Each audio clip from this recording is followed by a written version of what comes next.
The first sign something was wrong came when my debit card was declined at the pharmacy while picking up my blood pressure medication. Standing at the counter with a line of impatient customers behind me, I felt the familiar flush of embarrassment as the pharmacist informed me that my account had insufficient funds. "That's impossible," I said quietly. "I had over $50,000 in that account last week." "Would you like me to call your bank, Mrs. Foster?" I'd been banking with First National for 37 years, ever since my late husband William and I opened our first joint account as newlyweds. My checking account was where I kept funds for monthly expenses, emergency costs, and the various family gifts I'd been providing since moving in with my son David and his wife Carmen 6 months ago. At 79, I'd been struggling with some memory issues that made managing my finances more challenging than it used to be. David and Carmen had insisted I move in with them after I'd forgotten to pay several bills and had left the stove on overnight twice in 1 week. "Mom, we just want you to be safe," David had said when discussing the living arrangement. "Carmen can help you organize your medications and appointments, and we can keep an eye on things." I'd been grateful for the support and had happily moved into their guest room, contributing $2,000 monthly toward household expenses and occasionally helping with unexpected costs that arose. What I hadn't expected was the gradual erosion of my financial privacy and autonomy. "Mom, it would be so much easier if I had access to your accounts for emergencies," Carmen had suggested during my second week there. "What if you have a medical crisis and I need to pay for something quickly?" "I could give you power of attorney for medical decisions," I'd offered. "But what about financial emergencies? What if you're unconscious and I need to access funds for your care?" The concern seemed reasonable, and Carmen had been nothing but helpful with managing my medications, doctor appointments, and daily routines. Having someone trustworthy with access to emergency funds seemed like responsible planning. "Which accounts would you need access to? Maybe just your checking account? The one you use for monthly expenses?" I'd added Carmen to my checking account as an authorized user, with the understanding that her access was for emergencies and household expenses only. The account typically held between $40,000 and $60,000, enough to cover several months of living expenses and any unexpected medical costs. "Thank you, Mom," Carmen had said, hugging me warmly. "This will give us such peace of mind knowing we can take care of you if anything happens." For the first few months, everything had seemed normal. Carmen helped me organize my bills, reminded me of appointments, and occasionally used the account for household purchases we'd discussed. She was efficient, helpful, and seemed genuinely caring about my well-being. But over the past month, I'd noticed some changes in the household atmosphere. Carmen had been on long phone calls with her sister Isabella, discussing plans for Isabella's upcoming wedding. The conversations were often heated, with Carmen expressing frustration about costs and family expectations. "Isabella's wedding is turning into such a production," Carmen had complained to David. "Her fiancé's family has money, so now everything has to be perfect and expensive." "How much are we talking about?" David had asked. "The venue alone is $30,000. Then there's flowers, photography, catering, the dress. It's going to cost over $100,000 total." "Can they afford that?" "Isabella works at a nonprofit, and Ryan is a teacher. Of course they can't afford it. The families are supposed to help with costs." "How much help?" "Isabella's expecting our family to contribute $25,000. I'd looked up from my book. $25,000. "I know it sounds like a lot, Mom, but Isabella is my only sister. This is her one wedding, and she wants it to be special." "That's understandable, but $25,000 is a significant amount. David and I have been saving, but we don't have that much available right now." The conversation had ended there, but I'd noticed Carmen becoming increasingly stressed about the wedding costs as the date approached. Then, 2 weeks ago, Carmen had asked if I'd be willing to help with the wedding expenses.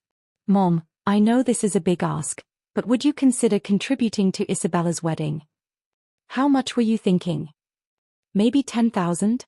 It would mean so much to the family, and Isabella would be forever grateful." $10,000 was a substantial amount, but I'd helped with family celebrations before. "I suppose I could manage that." "Really? Mom, that's amazing. Isabella is going to be so happy." What I hadn't realized was that Carmen's definition of help was very different from mine. Now, standing at the pharmacy with a declined debit card, I was beginning to understand that something had gone seriously wrong with my financial situation. "Mrs. Foster, I called your bank," the pharmacist said quietly. "Your account shows a balance of negative $247. Negative. My account, which had contained over $50,000, was now overdrawn. I paid for my medication with cash from my purse and drove straight to the bank. "Mrs. Foster, there have been some very large withdrawals from your account over the past 2 weeks," explained Maria Santos, the branch manager who had known me for over a decade. "What kind of withdrawals?" "Multiple transactions ranging from $5,000 to $15,000 each. All were authorized by Carmen Foster, who's listed as an authorized user on your account." "Carmen is my daughter-in-law. How much has she withdrawn?" Maria pulled up the detailed transaction history. "In the past 14 days, there have been 9 withdrawals totaling $52,847. $52,000. The transactions were for various vendors: a florist, a caterer, a photographer, a venue, and several other wedding-related businesses." Wedding-related businesses. Carmen had used my emergency medical fund to pay for her sister's wedding. "Maria, I only authorized a $10,000 contribution to the wedding. According to our records, all these transactions were made by the authorized user. We don't have any restrictions on her access to the account. Can you reverse the transactions?" "Not without evidence of fraud, which would require proving that Carmen exceeded her authorized access to your funds." I drove home in shock, trying to process that my daughter-in-law had stolen over $50,000 from my emergency fund to pay for a wedding I'd agreed to contribute $10,000 toward. When I arrived home, Carmen was on the phone with what sounded like another wedding vendor. No, the flowers have to be perfect. Cost isn't the issue. We want the best you have." "Yes, $38,000 is fine for the complete floral package." $38,000 for flowers. My entire medication budget for the year had just been spent on wedding decorations. When Carmen finished her call, I approached her carefully. "Carmen, I went to the bank today and discovered some large withdrawals from my account." "Oh yes, I've been taking care of wedding expenses. Isabella's wedding is this weekend, and there were so many last-minute costs." "How much have you spent?" "I'm not sure exactly. Maybe 40 or 50,000. Everything for weddings is so expensive these days." "Carmen, I only agreed to contribute $10,000. "I know, Mom, but once we started planning, there were so many additional costs. The flowers alone were $38,000, and we couldn't have a cheap-looking wedding for Isabella." "You spent $38,000 of my money on flowers." "Family comes first, Mom. This is Isabella's special day, and she deserves to have the wedding of her dreams." "With my money." "It's all family money, isn't it? We're taking care of you, and you're helping with family celebrations." The logic was so twisted that I wasn't sure how to respond. Carmen had transformed my emergency medical fund into a wedding slush fund, apparently without any understanding that this might be inappropriate. "Carmen, that account was for my medical emergencies and monthly expenses." "But you don't have any medical emergencies right now, and your monthly expenses are covered by David and me." "That's not the point. You took $52,000 without my permission." "I had permission. You listed me as authorized on the account." "Authorized for emergencies, not for wedding expenses." Carmen's expression hardened. "Mom, I think your memory issues are making you confused about what we discussed." Memory issues. She was gaslighting me, suggesting that my mild cognitive concerns meant I couldn't trust my own recollection of our financial agreements. "I remember perfectly, Carmen. I agreed to contribute $10,000 to Isabella's wedding. Maybe you think you remember that, but we discussed how important it was for the family to support Isabella's special day." I felt a chill run down my spine. Carmen was not only stealing my money but was actively trying to convince me that my memory was faulty and that I'd somehow agreed to fund an entire wedding. "Carmen, I need you to return the money you spent beyond the $10,000 I agreed to contribute." "I can't return money that's already been spent on wedding vendors, Mom. The flowers are ordered, the caterer is paid, the photographer is booked. Everything is non-refundable." "Then you and David will need to reimburse my account." "With what money?" We don't have $42,000 lying around. Then you should have thought about that before spending money that wasn't yours. Carmen's mask of caring daughter-in-law slipped completely. Mom, you're being unreasonable. This is my sister's wedding. Family supports family. Family doesn't steal from family, Carmen. I didn't steal anything. I used money from a family account for a family celebration. The argument continued for another hour, with Carmen insisting that my memory problems meant I'd forgotten agreeing to fund the entire wedding, and me insisting that an authorized use of $52,000 constituted theft regardless of the purpose. Finally, Carmen played her trump card. Mom, if you keep making these accusations, David and I will have to consider whether you're still competent to make financial decisions. Maybe it's time to look into memory care facilities. The threat was clear: stop complaining about the stolen money, or lose your independence entirely. That evening, I called my longtime attorney, Michael Roberts, who had handled William's estate and my financial planning for the past 15 years. Michael, I need to ask you about unauthorized use of bank accounts. What kind of unauthorized use? My daughter-in-law has access to my checking account for emergencies, but she's used it to pay for her sister's wedding without my permission. How much money are we talking about? $52,000. Eleanor, that's felony theft. Have you confronted her about it? She claims I agreed to fund the wedding, but I only agreed to contribute $10,000. What did she say when you asked for the money back? She said it was already spent and non-refundable, and that family comes first. Eleanor, this is fraud. Clear, simple fraud.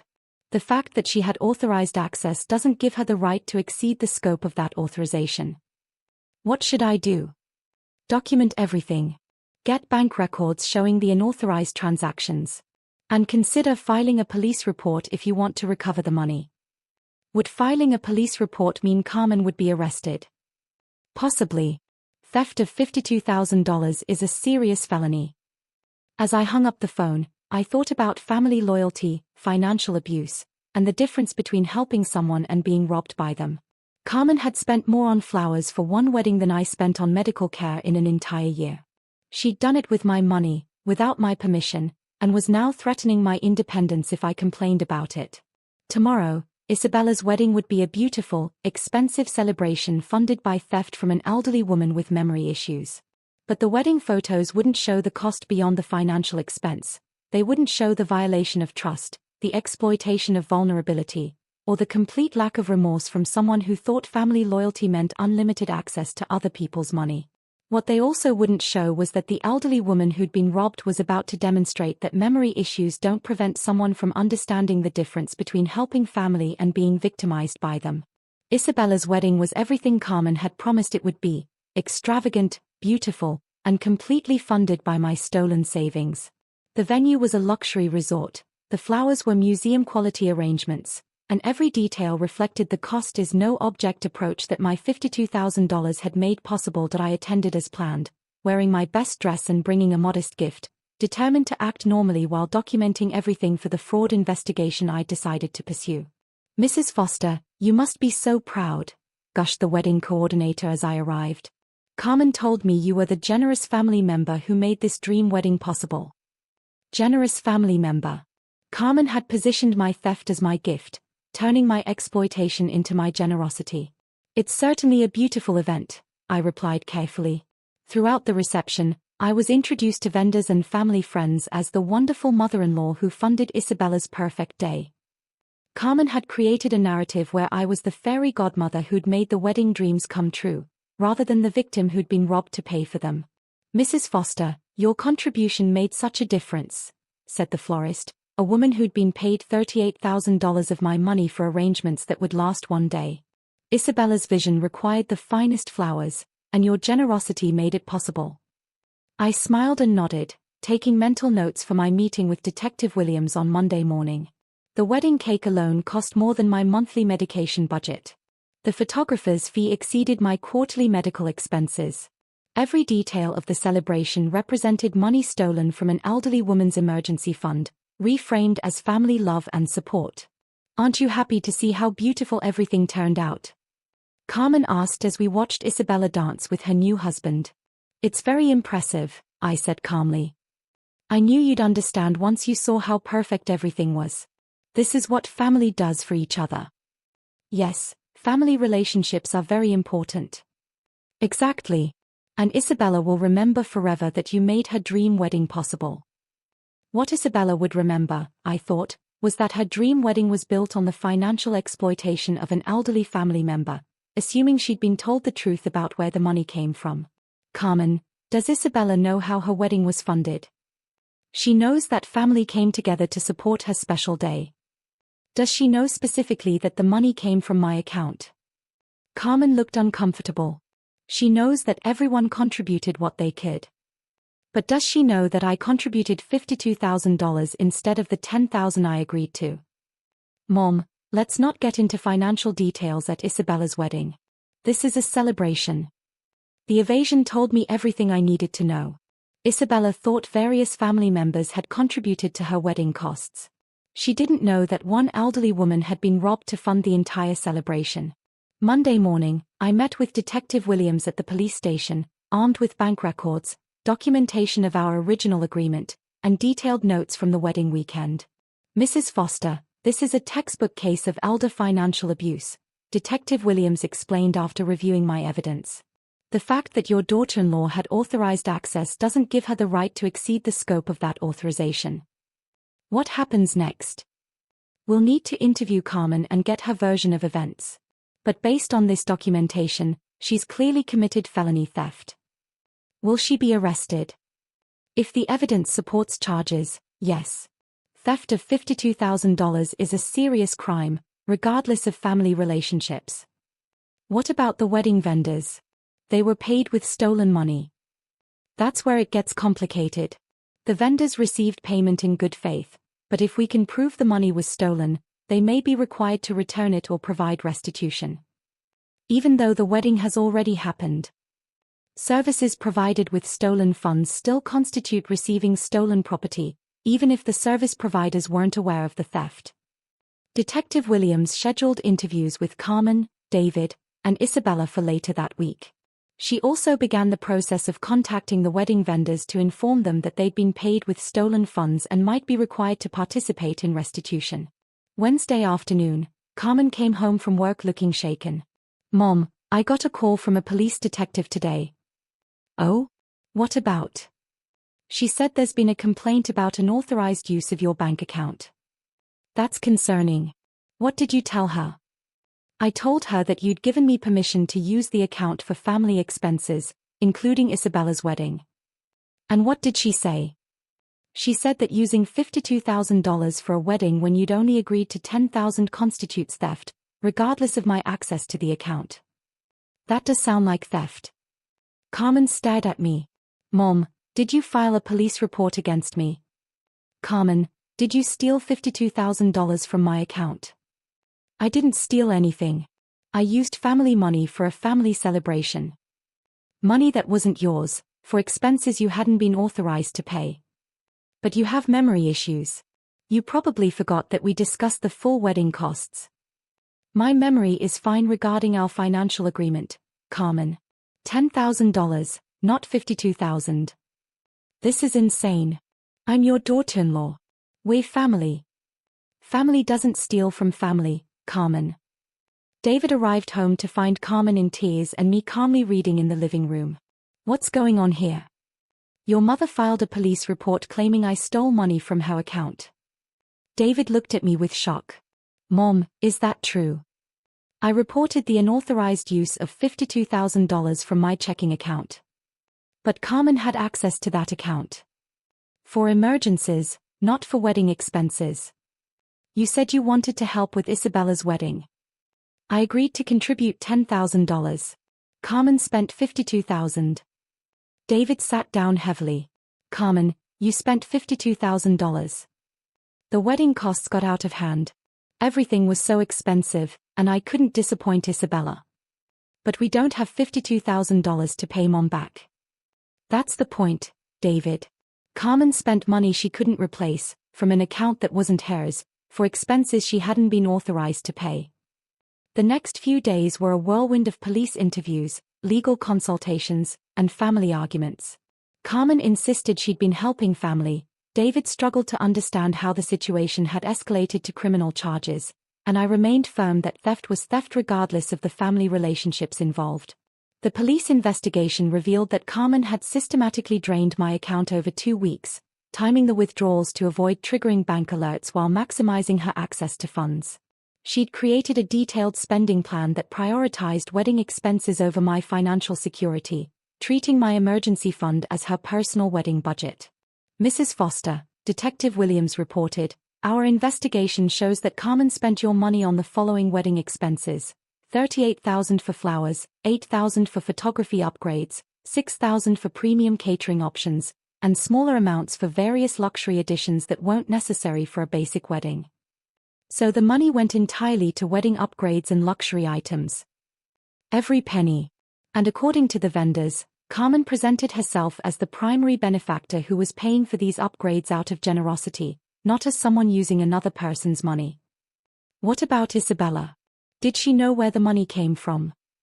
Isabella told us she thought various family members had contributed to the wedding costs. She had no idea that one person had been charged $52,000 for expenses she never agreed to. Friday morning, Carmen was arrested at work on charges of elder financial abuse and felony theft. David called me from the police station, devastated. "Mom, Carmen's been arrested. They're saying she might go to prison." "I'm sorry this is happening, David. But it's Carmen. She's family. She was just trying to help Isabella. She was stealing from me, David. $52,000 in stolen money doesn't become a gift just because it was spent on family." "But what about the money? How do we pay you back?" "That's between Carmen and the courts now." "Mom, please. Can't you drop the charges? Can't we work this out as a family?" "David, your wife stole my emergency medical fund to pay for luxury wedding expenses. She threatened my independence when I complained. And she's shown no remorse for what she did. She's sorry. She just got carried away with the wedding planning.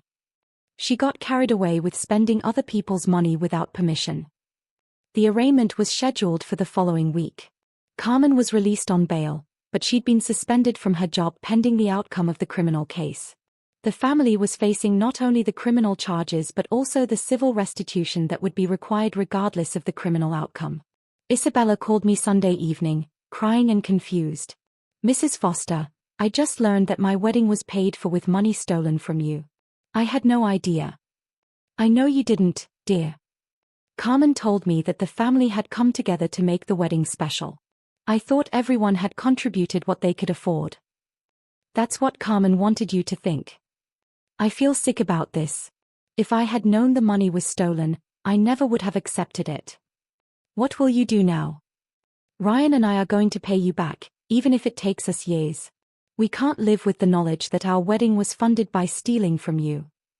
Isabella and her new husband were both teachers with modest salaries, but they were determined to make restitution for the theft that had funded their celebration.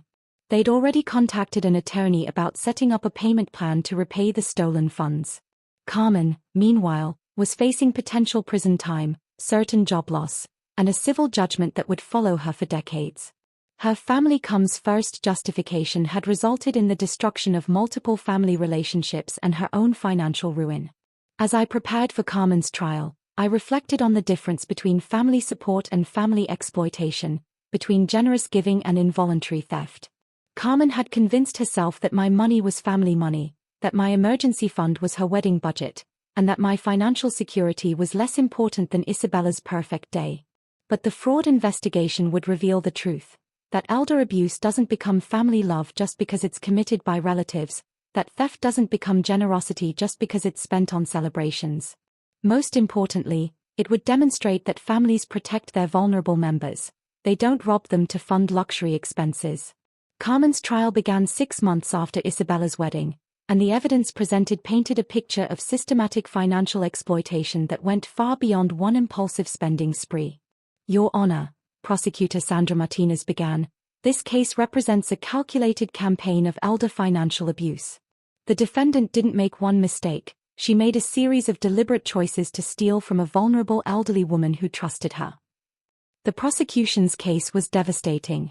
Bank records showed that Carmen had researched wedding costs weeks before asking for my contribution, creating a detailed budget that relied on accessing far more than the $10,000 I'd agreed to provide. The defendant knew that Mrs. Foster had only agreed to contribute $10,000, Martinez continued. But she planned from the beginning to take whatever amount she needed to fund her sister's luxury wedding. Carmen's defense attorney tried to argue that my memory issues had caused confusion about our financial agreement, but the prosecution had documentation that contradicted this narrative. Mrs. Foster's medical records show mild age-related memory concerns, not dementia or incapacity, Martinez explained. She manages her own affairs, drives independently, and has no cognitive impairments that would prevent her from understanding financial agreements. More damaging was testimony from the wedding vendors, who revealed that Carmen had presented herself as the primary financial benefactor rather than someone spending another person's money. She told me that cost was no object because she was paying for her sister's dream wedding, testified Maria Rodriguez, the florist who'd received $38,000 for the floral arrangements. She never mentioned that the money belonged to someone else. Did she ask for any cost-saving alternatives? Martinez asked. No. She specifically requested the most expensive options available. She said her family deserved the best. Similar testimony came from the photographer, caterer, and venue coordinator. Carmen had consistently chosen the most expensive options while presenting herself as a generous benefactor rather than someone spending stolen funds. But the most damaging testimony came from Isabella herself. I thought my family had come together to help with wedding costs, Isabella testified, clearly uncomfortable. Carmen told me that everyone was contributing what they could afford. Did she tell you that one person was providing $52,000? No. If I had known that Mrs. Foster was being charged that much money, I would have insisted on a much simpler wedding. Did Carmen tell you that Mrs. Foster had only agreed to contribute $10,000? No.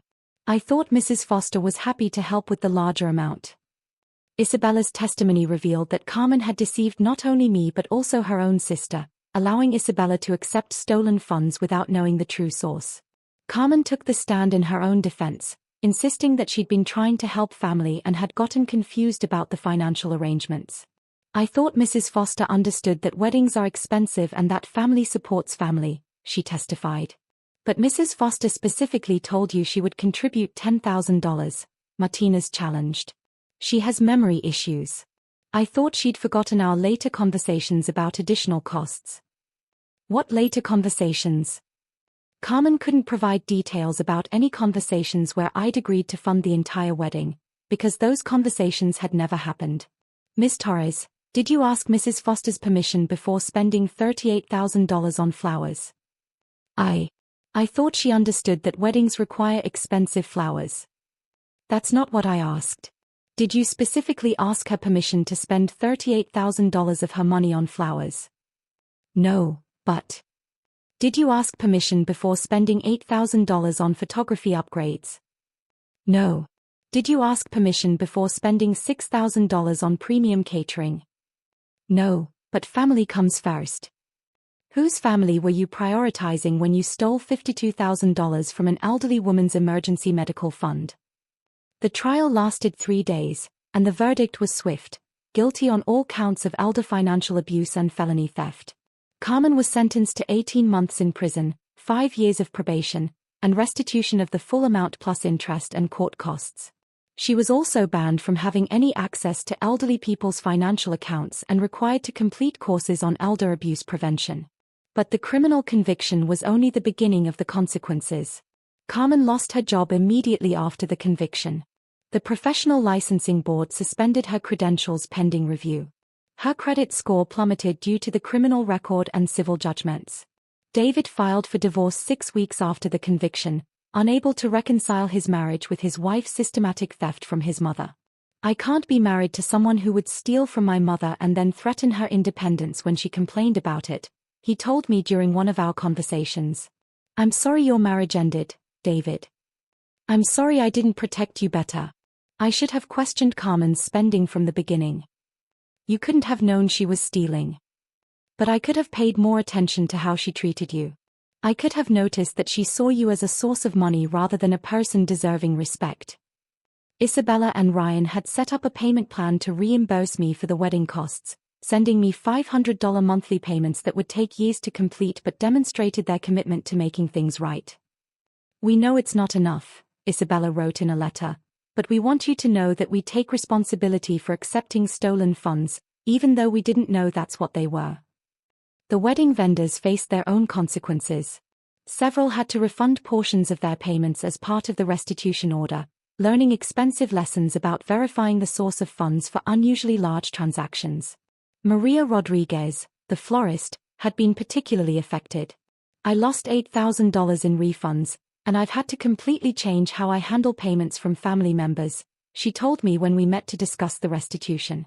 "Now I require verification that the person paying is actually authorized to spend that amount." A year after Carmen's conviction, I received a letter from her in prison. "Mrs. Foster," it began, "I know my apology means nothing after what I did to you, but I need you to know that I understand now how wrong I was. I convinced myself that taking your money was helping family, but what I was really doing was stealing from someone who trusted me. I told myself that Isabella deserved a perfect wedding, but what I was really doing was prioritizing my sister's luxury over your financial security.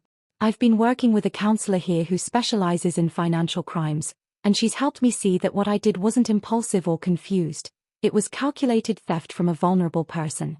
I can't undo the damage I caused to your finances, your sense of security, or your relationship with David. I can't take back the months of stress and legal proceedings you had to endure because of my crimes. But I can promise you that I will spend every day for the rest of my life making sure that no other elderly person is victimized the way I victimized you. I'm learning about elder abuse prevention so I can speak to other families about the warning signs of financial exploitation. I don't expect forgiveness. I don't deserve it. But I hope someday you can find peace knowing that the person who hurt you no longer exists, and the person I'm becoming would never commit the crimes I committed against you. With deep remorse and respect, Carmen Torres." I filed the letter away with the rest of the documentation from the case.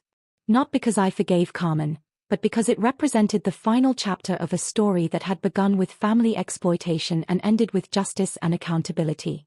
2 years after the wedding fraud, my finances had been fully restored through restitution payments and insurance coverage. My relationship with David had grown stronger through his commitment to protecting me from future exploitation. Most importantly, I'd learned that memory issues don't make someone an acceptable target for theft, that family loyalty doesn't justify financial abuse, and that some people will always try to exploit vulnerable family members unless there are consequences for their actions. Carmen had said family comes first while stealing my emergency medical fund. But real family relationships are built on protection, not exploitation, on respect, not theft, on consent, not deception. The fraud investigation had revealed the truth, that family members who steal from elderly relatives aren't helping family, they're destroying it. And sometimes the most loving thing you can do for your family is refuse to let their crimes be disguised as their generosity, even when that refusal leads to arrests, trials, and permanent consequences. The wedding had been beautiful, expensive, and completely funded by theft. But the justice that followed had been thorough, appropriate, and completely focused on protecting vulnerable people from being victimized by those who should protect them most. In the end, family really did come first, just not in the way Carmen had meant it.